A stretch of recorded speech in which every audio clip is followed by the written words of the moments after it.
Rid yourself of anything that is not directed toward God.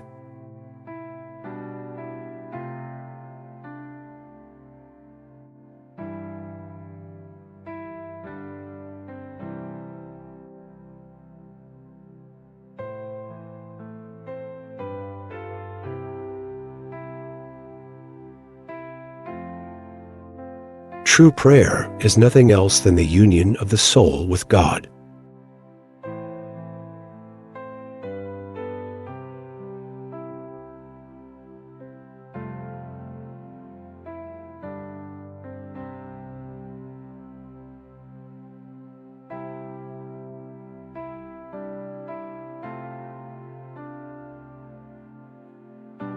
Man cannot possess God, but he can be possessed by him.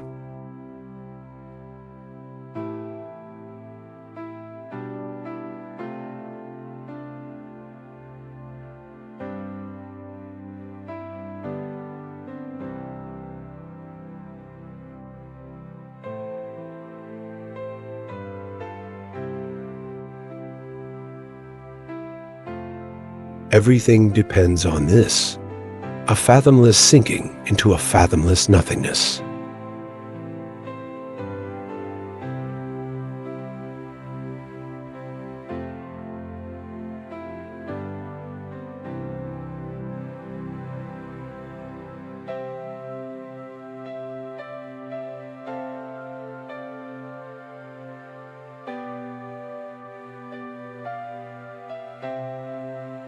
God is always near, but we distance ourselves when we turn away.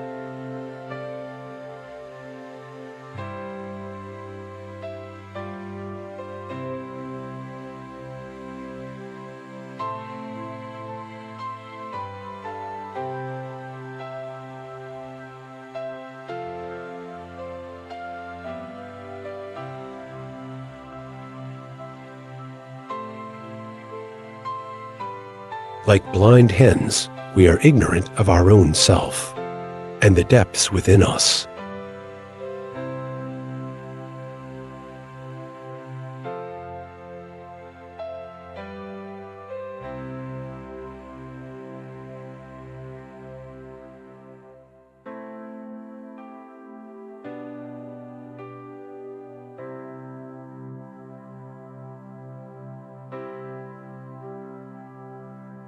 The highest and most profitable thing is the true knowledge and understanding of ourselves.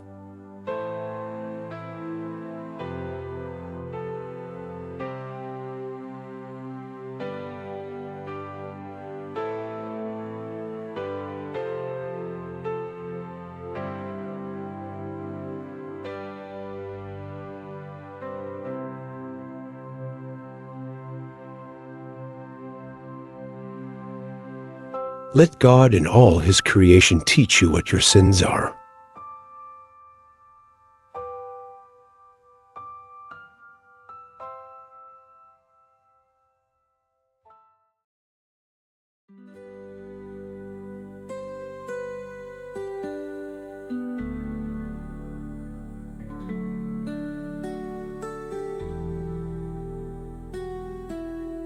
What matters most is a good and ready will to obey God.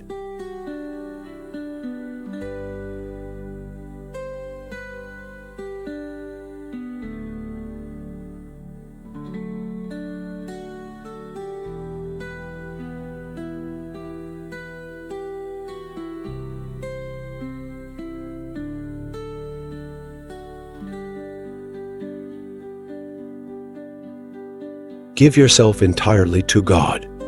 Enter and hide in the hidden ground of your soul.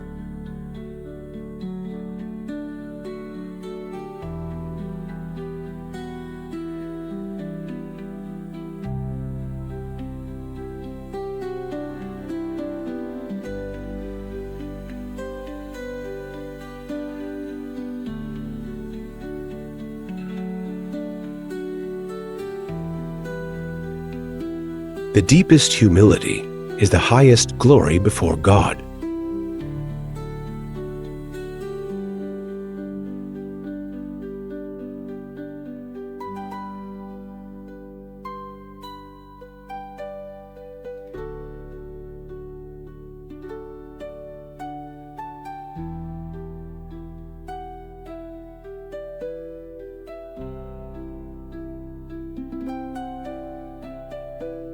You don't have to leave the world to be holy and grow closer to the Holy One.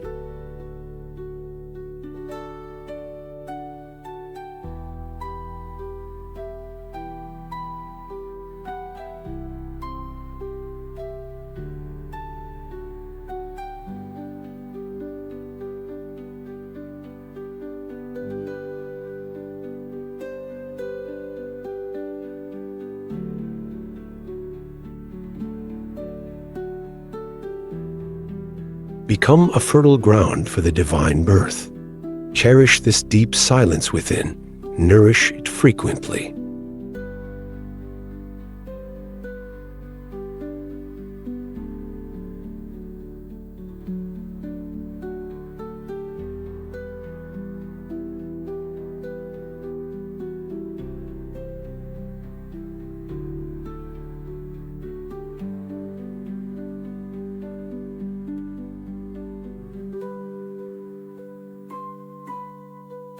As a good wine must be kept in a good cask, so a wholesome body is the proper foundation for a well-appointed inner ground.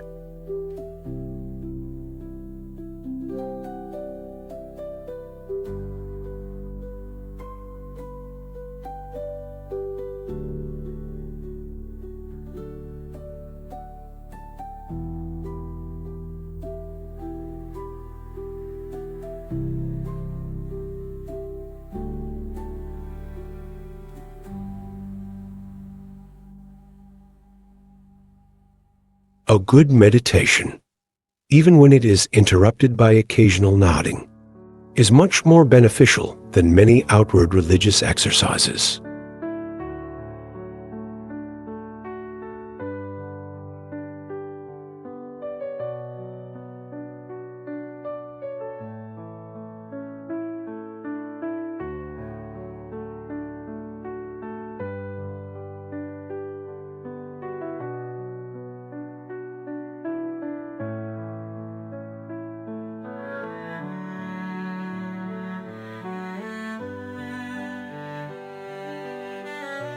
I never mingled with men, but I came home less of a man than I went out.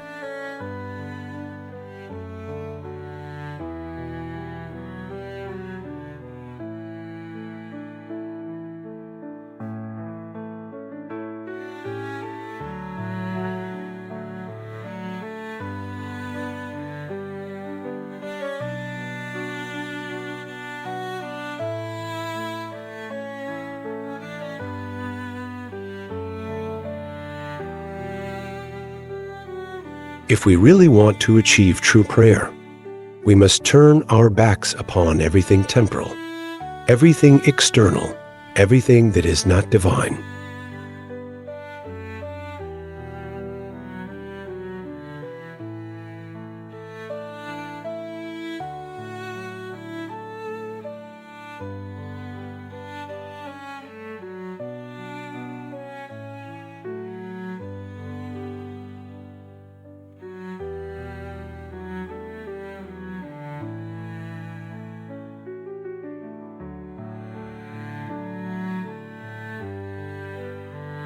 If you fall 70 times a day, rise 70 times and return to God, so that you will not fall too often.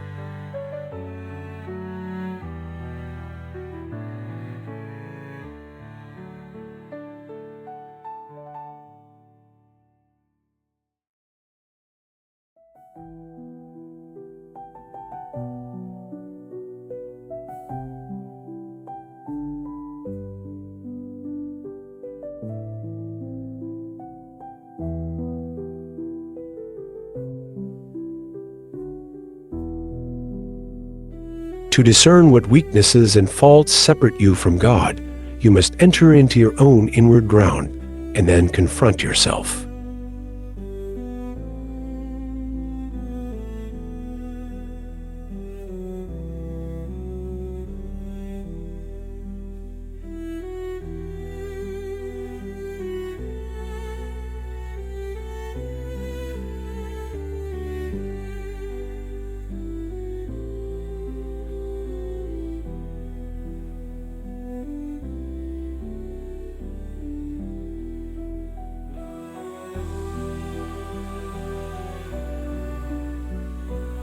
Never believe that true prayer consists in mere babbling, reciting so many psalms and vigils, saying your beads while you allow your thoughts to roam.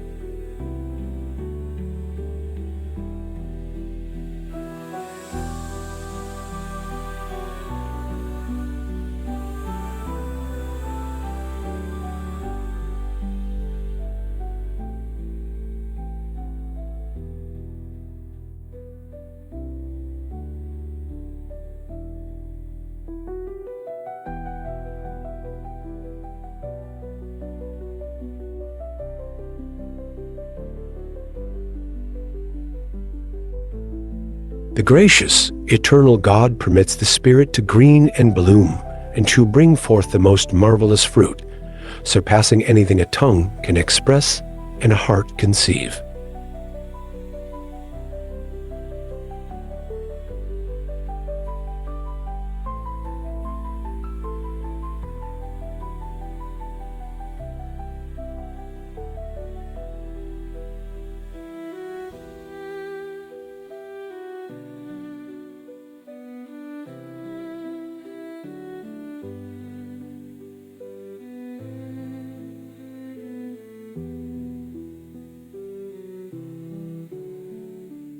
May God help us to prepare a dwelling place for this noble birth, so that we may all attain spiritual motherhood.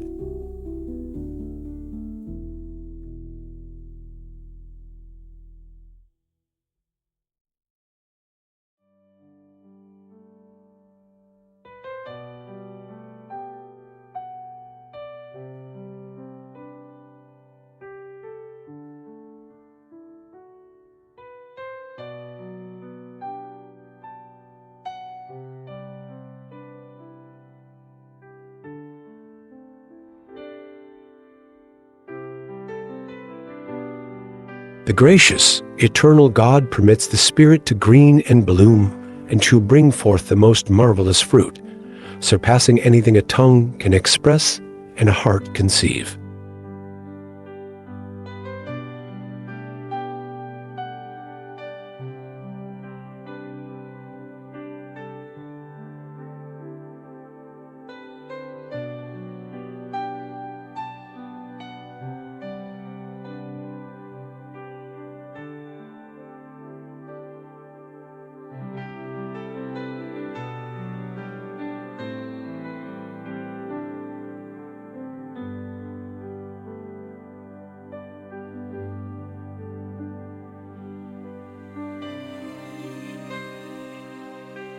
The mystery of our union with God effected by the Eucharist is a union more intimate than the human mind can conceive.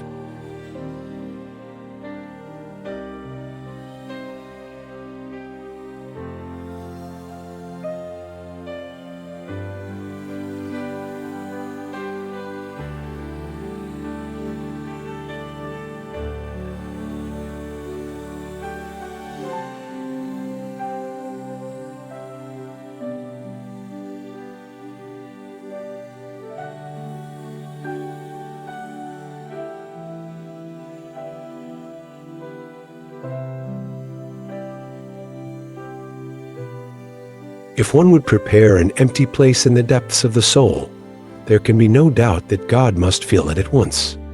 If there were a void on earth, the heaven would fall to fill it.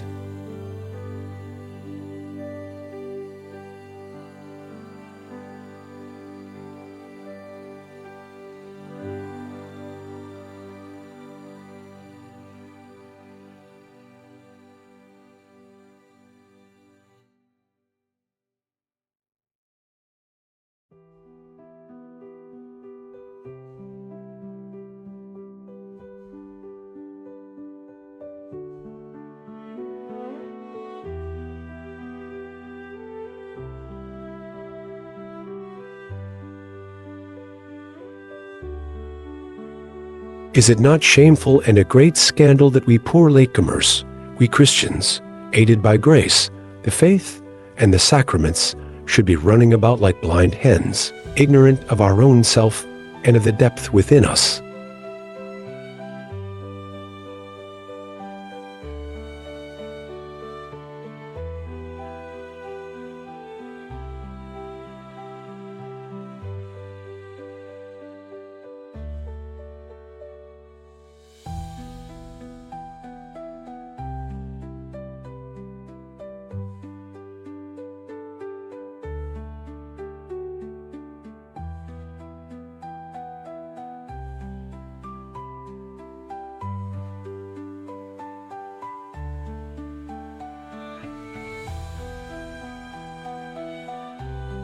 Never believe that true prayer consists in mere babbling, reciting so many psalms and vigils, saying your beads while you allow your thoughts to roam.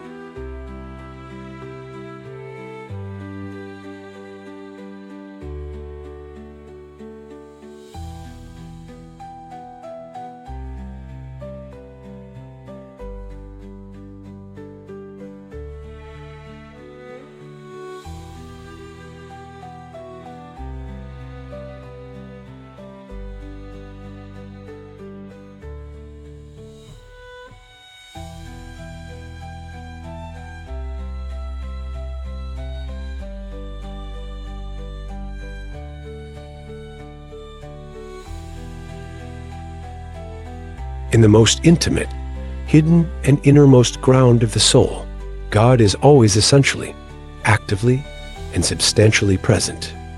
Here, the soul possesses everything by grace which God possesses by nature.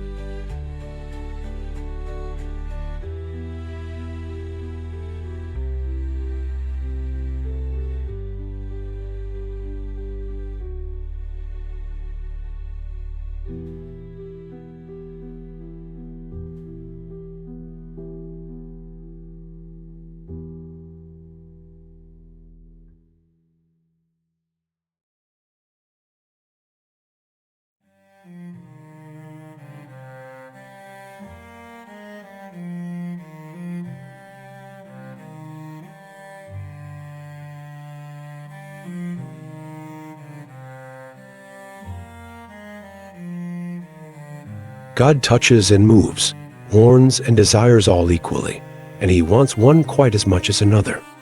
The inequality lies in the way in which his touch, his warnings, and his gifts are received.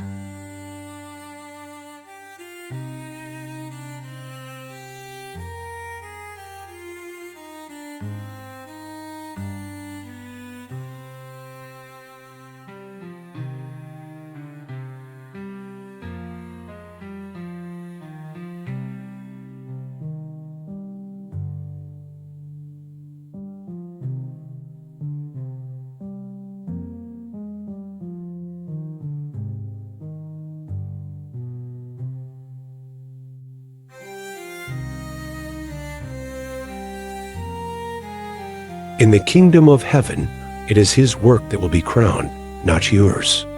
Anything in you that he has not wrought himself will count for nothing.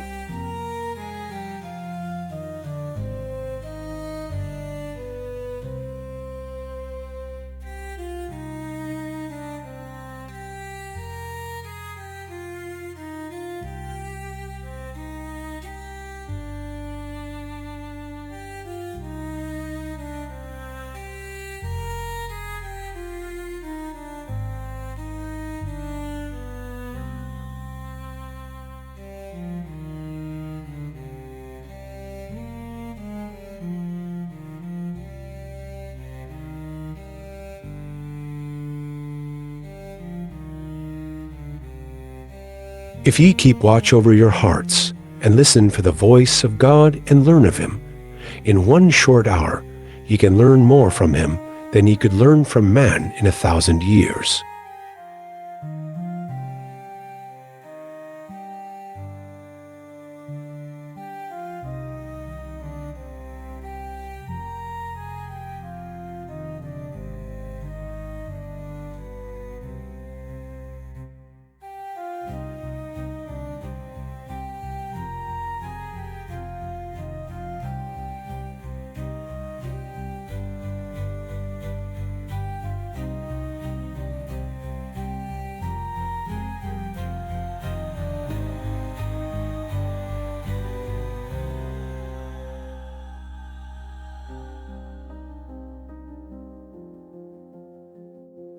He who desires to become a spiritual man must not be ever taking note of others, and above all of their sins, lest he fall into wrath and bitterness and a judging spirit towards his neighbors.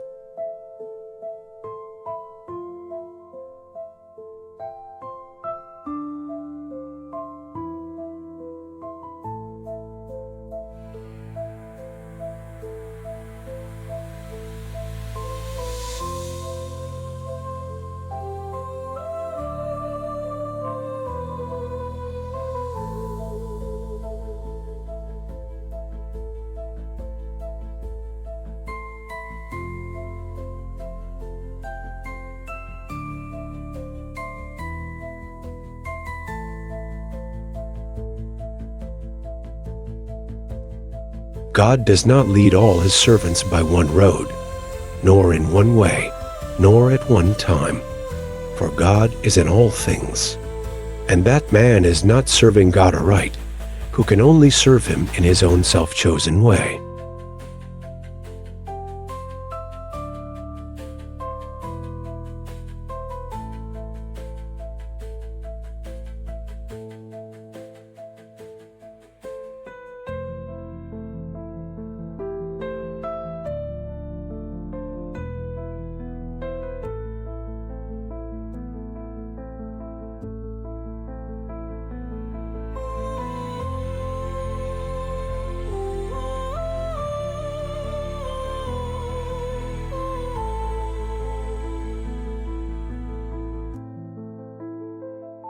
In prayerful silence, you must look into your own heart. No one can tell you better than yourself what comes between you and God. Ask yourself, then listen.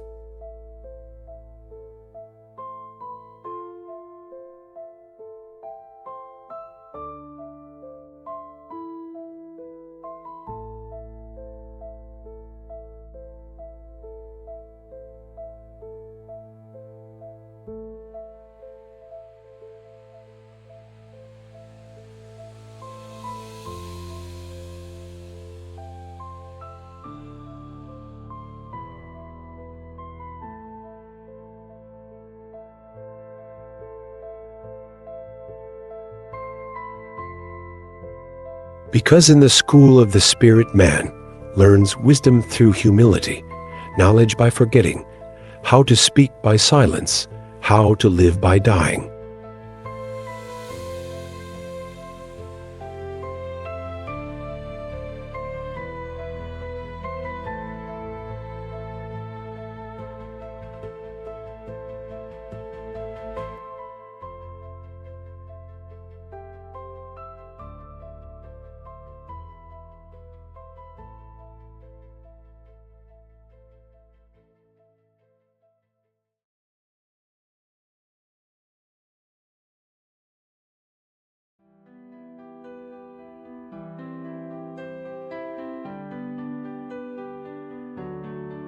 You have within you many strong and cruel enemies to overcome. You must know that there are still 1,000 ties which you must break. No one can tell you what they are. Only you can tell by looking at yourself and into your heart.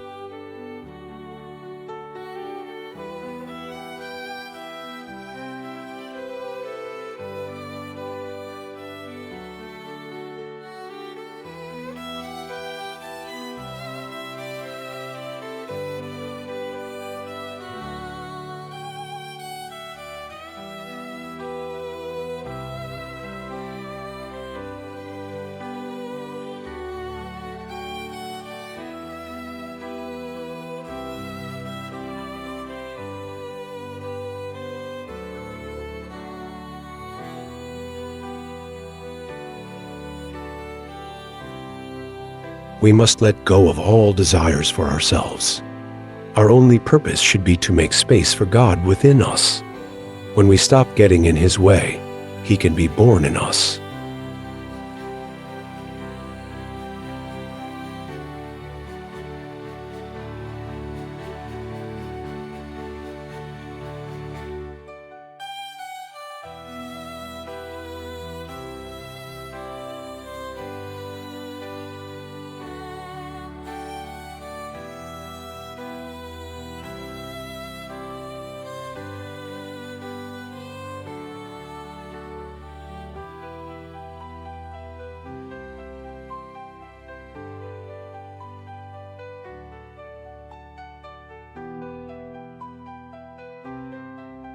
When shall we find and know this birth of God within us? Only when we concentrate all our faculties within us and direct them all towards God. Then he will be born in us and make himself our very own. He will give himself to us as our own, more completely ours than anything we have ever called our own.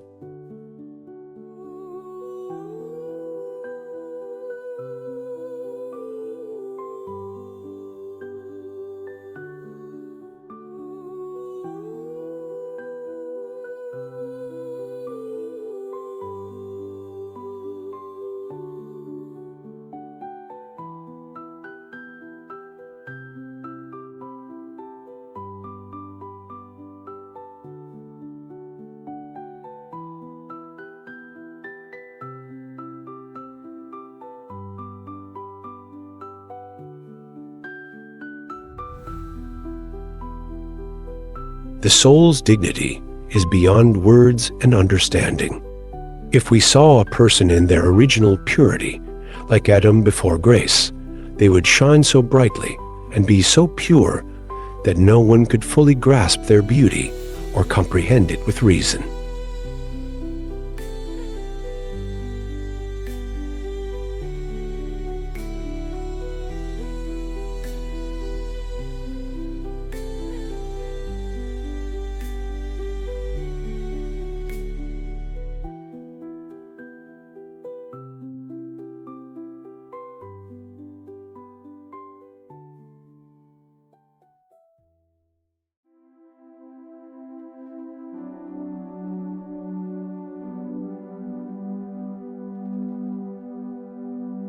So you must be silent.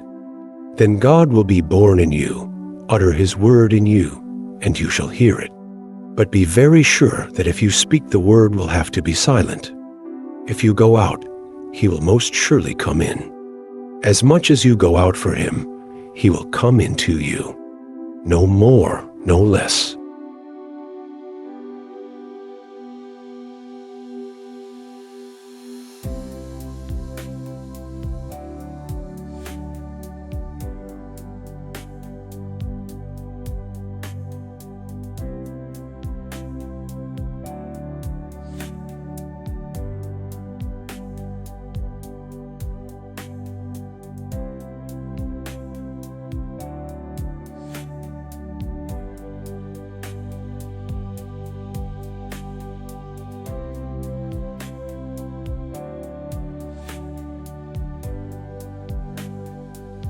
True love keeps a person steady, neither too proud in success nor broken by hardship.